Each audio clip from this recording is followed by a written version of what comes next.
talking and getting my picture taken that I neglected to grab my notes out of my bag. So I'm really excited to be here. I have enjoyed very much learning about what's going on in education in Idaho through a number of conversations with the Charter School Network and Idaho Leads, and certainly with the Albertson Foundation, including a great conversation this morning over breakfast with some of the folks involved in education in Idaho and in the strategic planning, your new strategic planning process. So I am going to talk about strategic planning, but I really want to talk about it in the context of leadership. So what does it take to not just create a strategic plan, but to do planning in a way that makes a difference, that actually creates change? Typical planning process, you understand where you are now, you begin to collect a lot of data, you use that to begin to generate ideas about what will you do in the future. Then you want to determine the cost of what you're going to do and how you're going to deploy human resources to accomplish the plan. It's a very sort of standard way of thinking about strategic planning. But I'm going to ask you to think different. If you remember that great Apple commercial about the crazy ones, I want to ask you to be one of the crazy ones for a while and think about doing strategic planning in a different way. The first point is, what is it you want to accomplish? Where do you want to go? Not just where are we now, but imagine what the future looks like in an exciting way around making sure that kids are learning.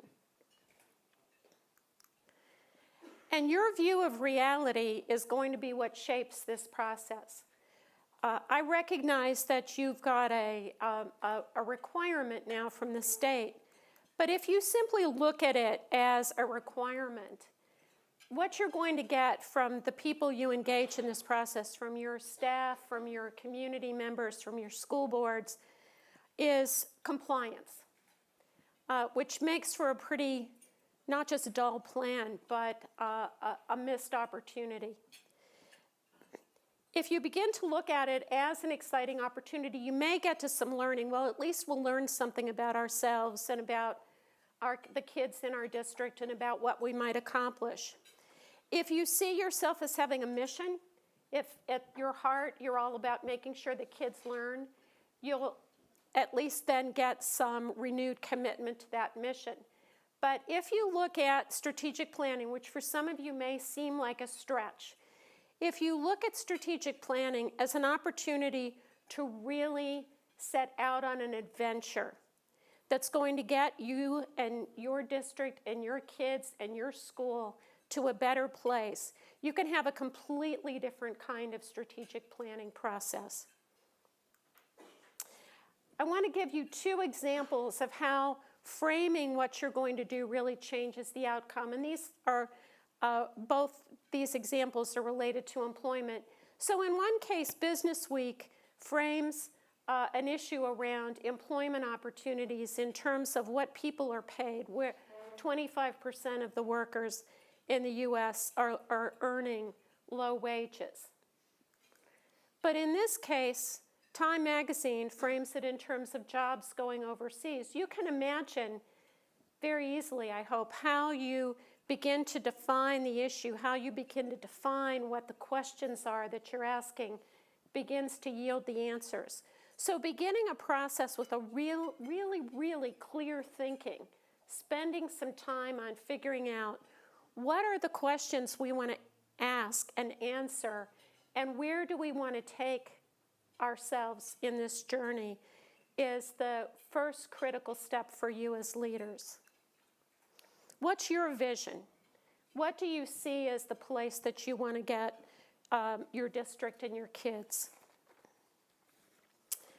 When we talk about strategy, we talk about it as this coordinated set of actions designed to create and sustain a competitive advantage in order to achieve your mission. And this notion of competitive advantage may seem very foreign particularly if you're in a school district where you're the only schools in town.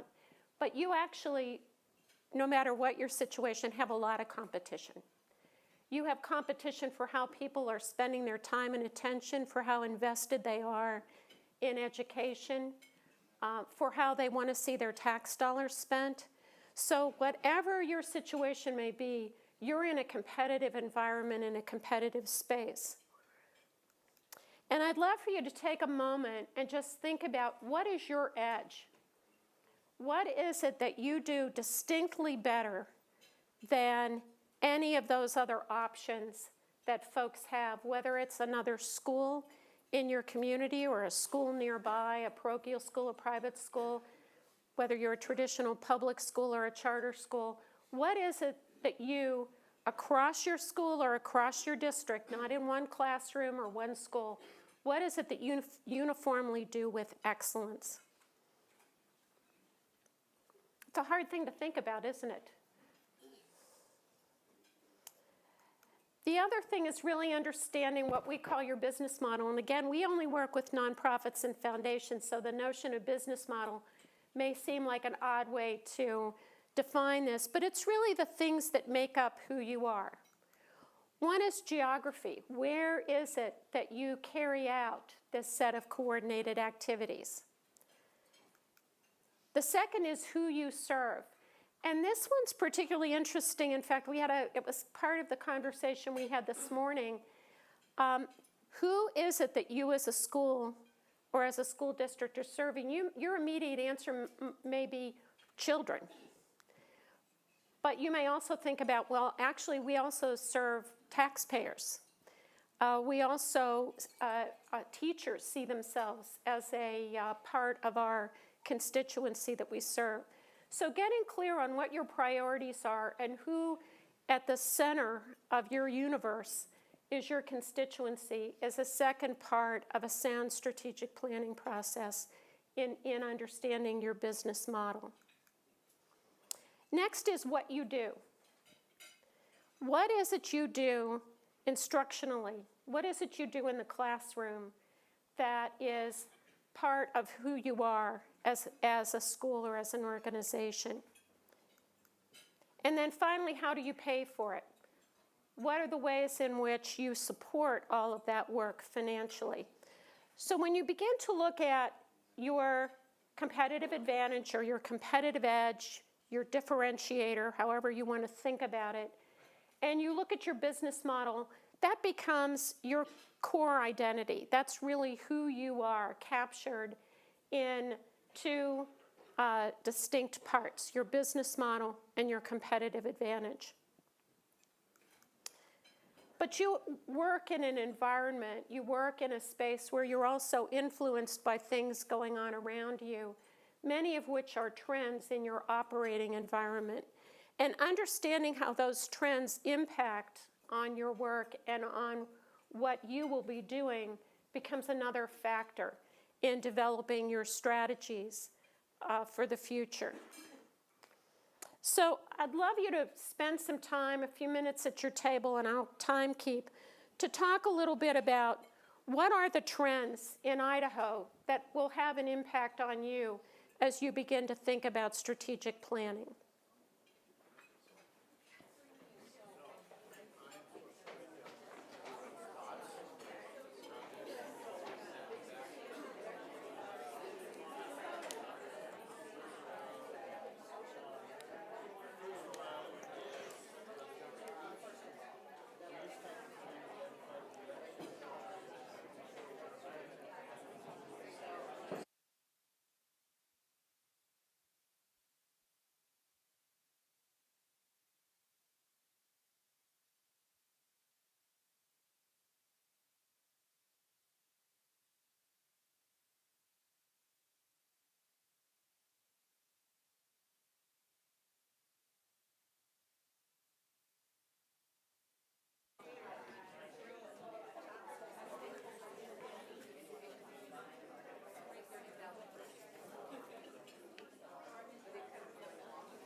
Going to give you a couple more minutes to wrap up your conversation.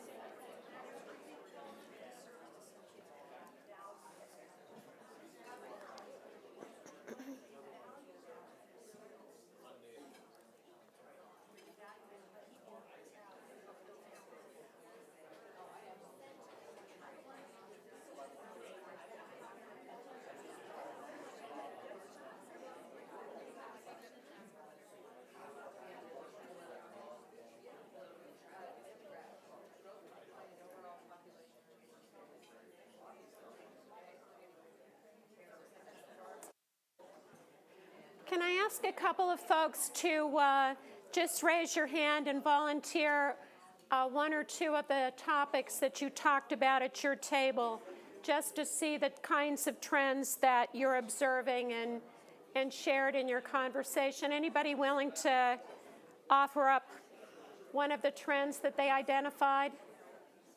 Yes, Don, thank you. Yes, I think that's nationally too, that people are moving around a little bit and causing districts to shrink and other districts to become larger. So just a lot of change in demographics, and we're getting a lot more ELL students. So demographic and students who don't have English as their primary or their first language. Anybody else with a, yes? Oh, thanks, Blossom. Our table was just talking about the value that society places on certain jobs, and that we have to be careful not to devalue being a plumber, being an electrician, or something like that, because those are necessary jobs, and we have kids that have skills to go into that arena. So we need to take a look at that as we advise students where they want to go. We have one or two more?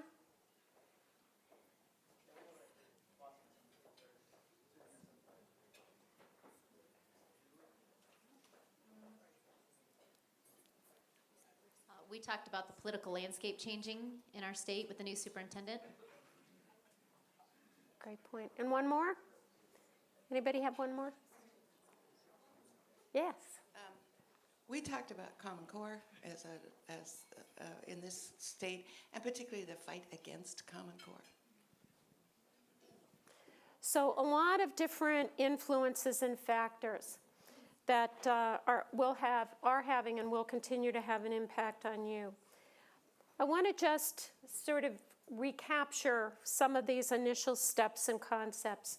First, what's your vision and where are you going? Where do you want children in your schools to be in the future? What are the big questions you have about how to get there? What do you have to use in order to realize that future? What are your competitive advantages or your differentiators, or what do you need to build as competitive advantages from something you have that you're doing well but you want to do with excellence? And what's your business model? Being really clear about particularly who is it that you serve, who's your primary constituency, are all the beginning elements of building a strategic plan. There are also a couple of tools that we find are really useful to use in a strategic planning process. One is something we call a strategy screen, and it is a set of criteria that you develop that you're going to use to evaluate, or assess opportunities that might come your way. Most of you, I'm sure, find people have lots of ideas about things that you might do. But if you don't have some criteria against which you're measuring those ideas or opportunities, you can easily go astray. And these are some that to be honest, I just made up. They are not suggested as the ones you should use. You really need to define for yourselves as part of a strategic planning process what the priorities are and what the most important criteria are that you'll use to evaluate opportunities. And it's not just we have to satisfy these 6 things or these 5 things. It's a tool for having a discussion among your administrators, or perhaps administrators and teachers, or with the board, whatever the group is that you conclude needs to evaluate those opportunities based on the kind of opportunity they represent, so that you have a consistent way of thinking through what you're going to do, because we live in a very uncertain world. You can't develop a 5-year plan and figure that that's exactly what you're going to be doing in year 4. That's really unrealistic. It wouldn't be a usable plan. You do need to have a great strategy, and you need to develop plans year to year based on that strategy, and you need to have a way to figure out whether something belongs as part of your plan the next year based on the strategies you have. So a strategy screen is a tool that you can use to do that. And the second tool, and this is particularly for administrators and school boards, is a dashboard. I just clipped 2 parts of a 1-page, 10-item dashboard that one of the organizations that I worked with in the past is using to measure performance. So once they got their strategy developed and developed their plan, they looked at how are we going to measure our performance in each area that we've identified as being important to moving our organization forward.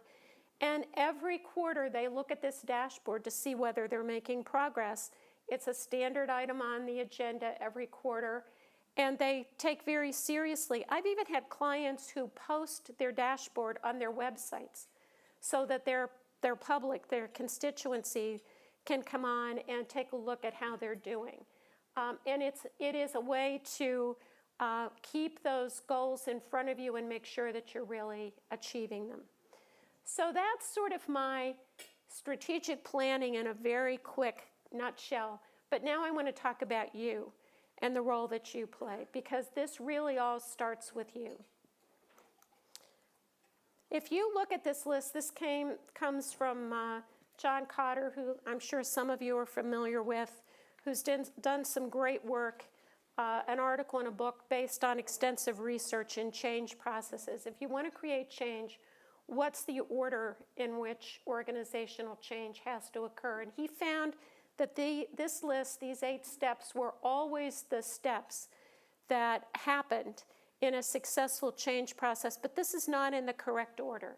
And you have on your table a sheet that has these, and I'd love for you to take a few minutes and talk about, at least for the first few, what do you think are the first 3 things that need to happen in a change process in order for it to be successful? I'll give you a minute to look at these and look at the list and put your first 3 in order. Then I'm going to give you the answer.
Okay, you ready for the answers?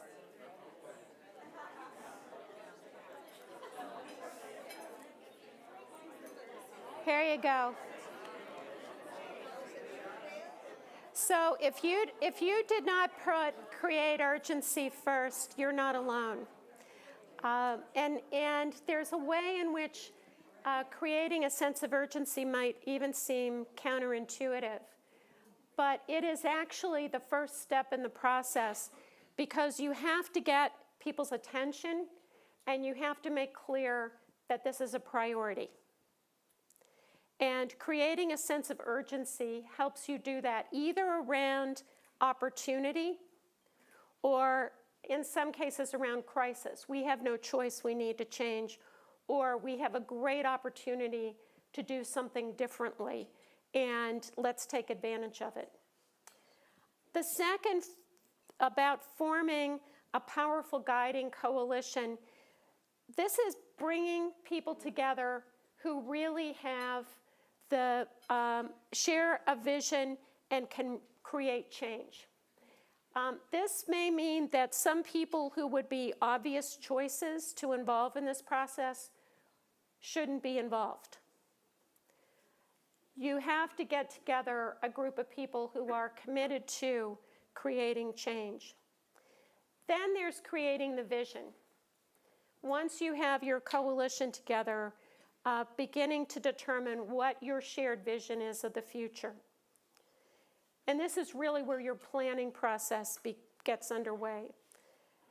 Communicating that vision using every means at your disposal to keep talking about where we're going, what the future is going to look like for us, why that's so important. Empowering others to be part of that. How are you empowering teachers in the classroom to offer better instruction, more informed instruction to your students? How are you empowering principals to make decisions in their classroom? And for board members, how are you empowering your superintendent to carry this vision forward? Planning for and creating short-term wins. There is nothing better, more satisfying, and you know this if you're involved in something that you know is going to take a while, to have an opportunity to point to and celebrate some things that are beginning to happen that are right. That's the encouragement to keep on going. Beginning to now consolidate the improvements that are being made, sharing them. In the case of a school district, this might be school to school or teacher to teacher, to begin to accelerate the rate at which change is occurring. And then finally, really anchoring the changes in your corporate culture, institutionalizing the changes that occur. And these are the steps that Cotter found are the order and the steps that are always found in successful processes. So it's up to you in moving through these steps to be the leader, to be a storyteller, to paint that picture of the future, describe the value of the change, and the strategies that you will be using in order to move you to that exciting future. Use simple words, not complex jargon. How many of us, me included, resort to jargon when we really have difficulty describing simply and clearly what it is we're aiming to do? And I can guarantee you, if you're using jargon, that you're going to lose a lot of the people that you need to be bought into what's happening. They're not going to see it as being part of them.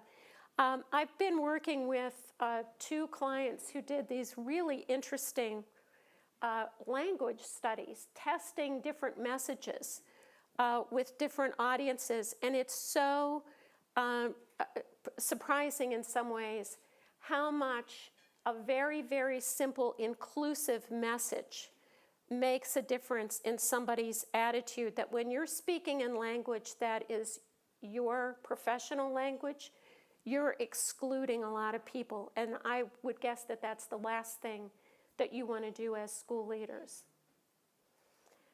Be creative. Don't look at what you're doing in a strategic planning process, in a change process, is just an extension of the past. Really take the opportunity to think creatively. There's nothing wrong with having some discussion where there's no bad ideas, even though you know there will be some bad ideas, because it frees people up to think differently about their work and about how they're going to accomplish that future vision. And then finally, have fun. Years ago, like 30 years ago, As a young mother, I was involved in my local school district's strategic planning process. And I very dutifully went, I don't even remember how many evenings, and we had this big list of things we were supposed to look at in the school, and we just kept getting reams of data and data and data to analyze. And in the end, we had this huge, thick book that had 15 goals in each of these 10 areas and a dozen tasks under each of those goals. It was never going to happen. I mean, it really wasn't, because it was just so unrealistic. And I can tell you, it was not fun either. So I walked away from that thinking, wow, this was an awful lot of work, and I just don't know what's going to become of it. Make this an enjoyable process, because that's something that you as a leader should think about, making sure that people are on a journey with you that they're really enjoying. There's a great book that I read a long time ago called 5 Frogs on a Log, and it began with a riddle, which is 5 frogs are sitting on a log. One decides to jump off. How many frogs are left on the log? 5. Because there's a big difference between deciding and doing. So I really encourage you to think about what are the conditions that you create to get the frogs to jump. Whether that's creating a little discomfort about where you are now and painting a great vision of the future, whether it is offering up those enticing opportunities that you want to make sure are taken advantage of. It's your job as a leader to get the frogs to not just decide to jump, but to actually jump. And finally, how you define the issues that create the sense of urgency, that build and engage the powerful coalition, that paint the vision of the future, that translate the wins and empower others to act. These are as important as the strategies that you all ultimately end up defining. Because if you have a clear sense of where you're going to go, if you have a clear sense of how you're going to make a difference for kids in Idaho, the strategies will begin to unfold from the clarity around where you're going and what you have as resources to get there. So with that, I'm going to first say thanks to all of those whose ideas I borrowed from to share with you today. And I think we have a break and then questions if I remember the agenda. Okay. Thank you.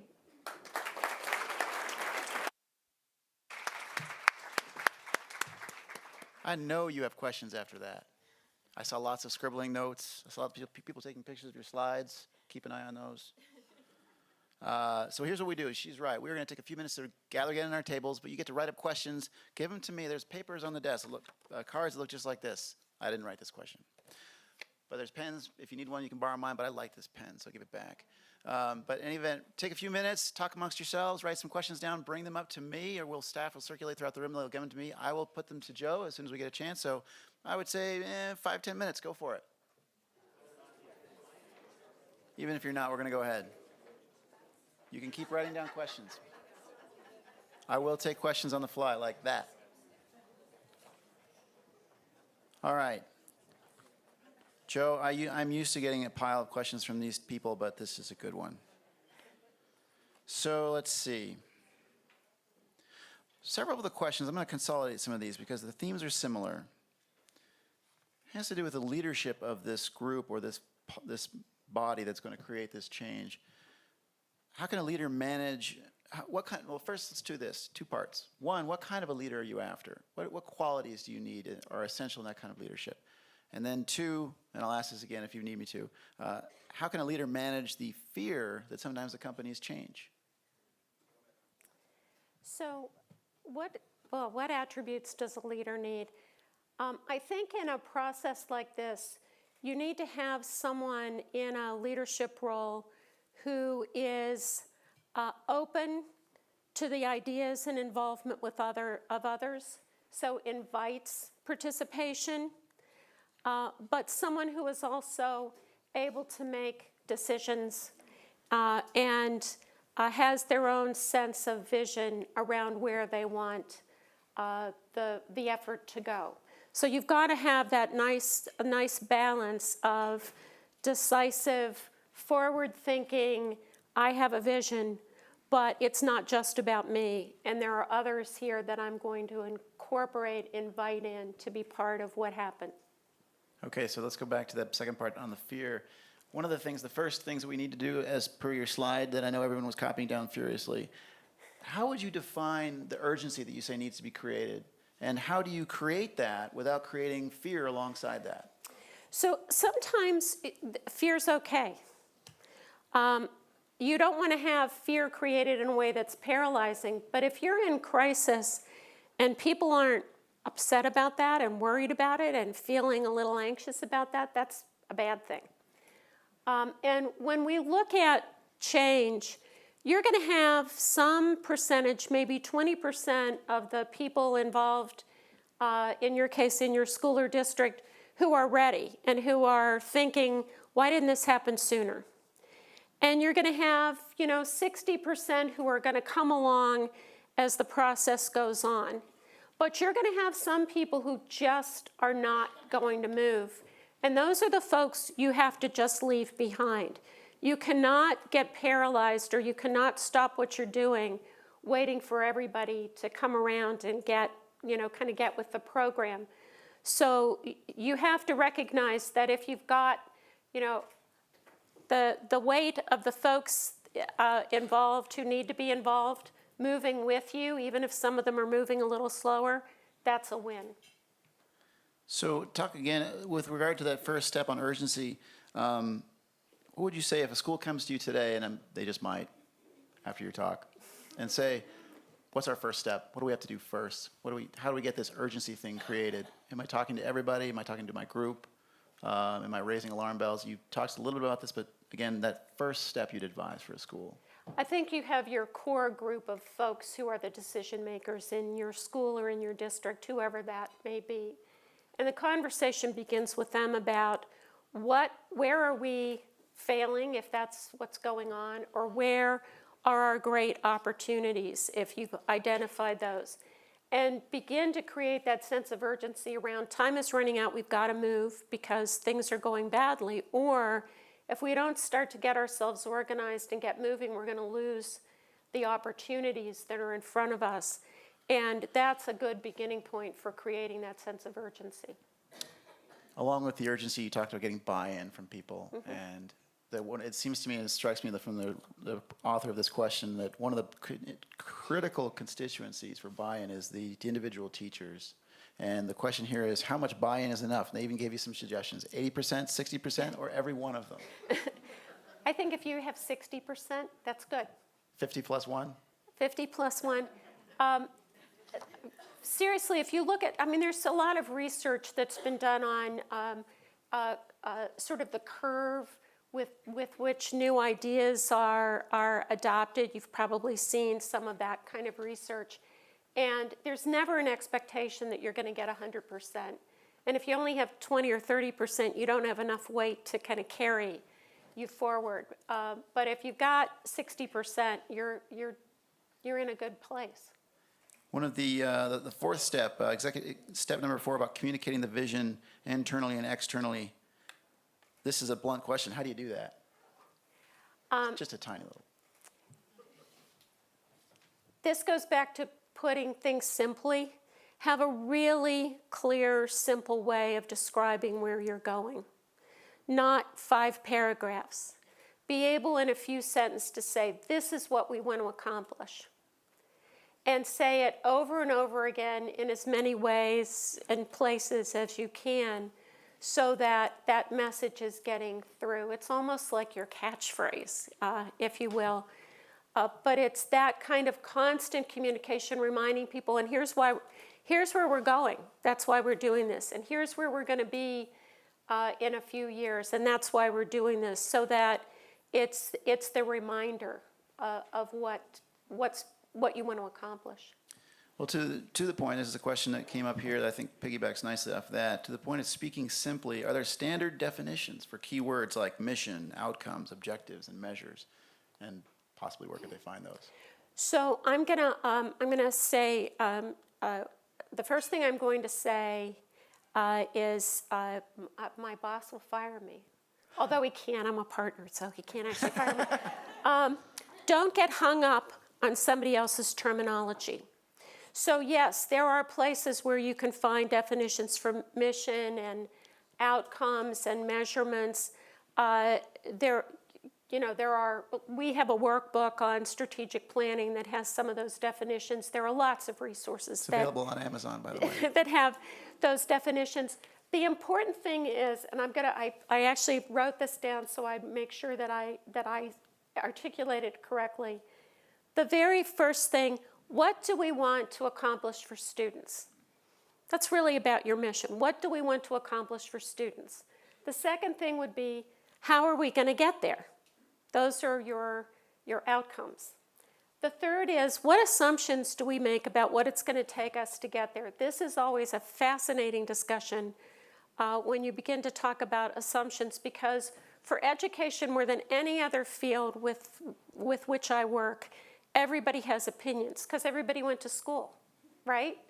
So everyone has a frame of reference for talking about education that may or may not be relevant to what's going on in your classrooms today. So having a conversation about assumptions can be incredibly revealing. 4, having the right people on the bus. This goes back to those people who are ready to change and embrace the idea of change, because that tomorrow that you're painting for them is so much more enticing. And then finally, how will you know when you get there? Those are your measurements.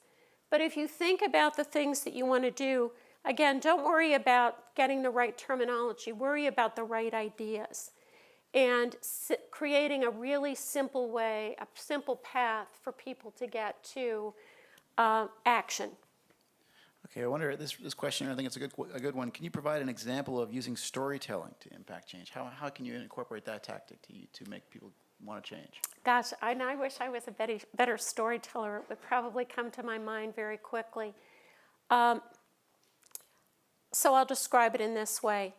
If you take as an example the child in your district who you want to have an impact on, your theoretical child, we want for our second grader to know that these things will be present in their life by the time they leave here. Or if you talk about how dynamic the classroom's going to be when that teacher has opportunities to work with their colleagues and to learn from one another and create a real community of teaching and learning in your school, I think you can think of much better, obviously, than I can, of examples that you can use to illustrate the things that you want to have happen in your district or in your school, and those are the kinds of stories that you want to tell all the time. How important is it in this process? I'm riffing on a question that came to mind here, but how important in this process of storytelling is it to keep that storytelling in mind when you're talking to policymakers, legislators, the overseers of the process? How critical is that? I think it's essential. In one of my prior lives, I worked for an organization that did a lot of policy advocacy work, and we found that our conversations, and I'm sure you find this for those of you who are involved in these conversations, that are filled with illustrations, that are really stories about what's going on, resonate a lot more than just citing a lot of statistics, for example. But if you can bring an issue to life wherever you're having those conversations, it's very powerful. Okay, I like this question because it's so short. Speak to the question of planning heavy versus strategy light. So we actually, when we wrote our book, said we're not even going to call it strategic planning because nobody has strategies. They just launch right into planning. We're going to do this, and then we're going to do this, and then we're going to do this. And it just sets you off on the wrong way. And then our publisher said, well, nobody's going to buy it if you don't have strategic planning in there. So then we thought, well, okay, I guess we have to. The critical thing is to have strategies. is to have three things. I usually try to encourage my clients to think about what are the three strategies that you're going to use to advance your mission or vision. And then everything else should feed up to those strategies. We actually use a pyramid. I should have I didn't think about putting the slide in there, but we use a pyramid where we talk about the strategies are right here at the top. Then all the things that you do programmatically to achieve those strategies are the next level down. And then at the bottom is your infrastructure that supports all of that. And everything has to be aligned up to those top strategies. So plans you can do on a year-to-year basis. If you have a 5-year strategic plan or a 10-year strategic plan, it's probably a plan that's not very strategic. Have the strategies and plan 18 months in advance on a rolling basis or something like that that really makes sense and allows you to plan in a concrete way is a much more effective way to move an organization forward. Talking about getting 18 months down the line, how do you make sure that the plan is a working document versus just sitting on the shelf? You pull it out and you look at it frequently and make sure that that it still makes sense, and if it doesn't, you figure out why and fix it. Strategic plans should be like a map. In fact, we typically talk about your strategic plan should be your roadmap to your destination, and you should be able to use it in that way, or it's not really a good working document. Okay, this person took you at your word. How do you make strategic planning fun and enjoyable? It seems like some people are too resistant to this or find it boring. Yeah, well, it can be boring. Scratch that last part. Good process really thoughtfully engages people in conversation. And some of the things that I mentioned, things like where do we want to go, having a conversation about where is it we want to go. I often, working with organizations, will say, let's all write down, this is going to sound familiar to the JCAF staff, let's write down assumptions, and we're going to stick them up on this wall, and then I want you to walk the wall and look at what your assumptions are versus those of your colleagues. You can make this a process that sends people sort of off to discover things. I've had folks sit down and pull out a couple laptops and say, look at the websites of other organizations like you. What do they say about themselves, and how does that compare to how you communicate who you are? Or the kind of thing where you're sharing information and ideas, but having that kind of inquiry that's part of a strategy development can make it a lot more interesting and fun. Well, here's one for the school board, from the school board perspective. How should a school board select the right things to measure when there's so many things to measure in a complex system? And Jennifer, you can talk to the things that she measures on her website. But how do you, what are the proper things they should be looking at? In the process of developing your strategies, it should become clear what moves other things. What are the things that set the dominoes falling, if you will? So if this happens, these 5 other things will happen. And if you begin to understand what those key levers are, or the critical items that everything else kind of circles around or evolves out of, you will know from that what to measure. I sense a little bit of anxiety in this question. Our new law requires a strategic plan to be done by September 1. Is that sufficient time? Well, creates a sense of urgency. Number 1, check. We do the core of the strategic planning methodology that we use. We start in a day. We do 6 hours looking at what are the big questions we have, who are we, the things that I talked to you about, the business, what's our business model, what's our competitive advantage, talk about trends. We spend a day usually with senior staff and board members going through that model. And that becomes the touch point for then what do we need to do to fill in the blanks that we still have as we're thinking about our strategies. You can develop strategies in a reasonable period of time, in a couple of months, and get it written in a plan. It's really what your expectations are about what a strategic plan looks like. If your expectation is that it's 15 goals and 12 activities under each goal and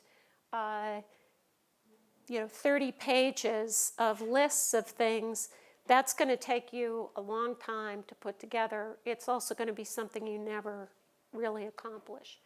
But if you think about the strategies, those key things that you need to do in order to make your school better, you can do that in that period of time. Let me ask you this question, because Idahoans love to hear people talk about Idaho. What was your reaction when you heard that Idaho had implemented this law? What was your thought about the way we're approaching this? There's no bombs buried in that question. Yeah. It's funny because this morning, one of the folks who was in our conversation this morning said, "We're really sorry we can't be there for lunch. We're going out of town. Don't let them throw tomatoes at you." So now I know why he told me that. Governments are so well-intentioned, and they really care about making sure that their citizens do well. But sometimes I think in the process of trying to be helpful and specific, because to be very vague just frustrates everybody, they can suggest such specificity that it becomes even more difficult to figure out how do we use this in a way that's creative and meaningful. And I think from looking at the articles that I've read in the award-winning publication and actually looking at what's in the law, there is a lot of direction and specificity there, but I think there's also room for creativity and for you to really use this as that adventure that I suggested. So, I think a lot of states are struggling with what to do in order to make sure that kids are well prepared for the future. As part of getting ready for today, I just Googled jobs that didn't exist 10 years ago, because I was thinking about, if you're educating kids today, what are you educating them for? There were 40 that came up, in seconds, jobs that exist today that didn't exist 10 years ago, and I think we're all trying to grapple with that kind of world. But I think that your new law gives you opportunity that you should take advantage of. And if you need to use that as the hook to say to folks in your school or in your district, look, we have to do this anyhow, let's really make it into something great. This gives you the chance to do that. See, that wasn't a tomato. You handled that so No. well. Can we all give a big round of applause for Joe? Well, thank you.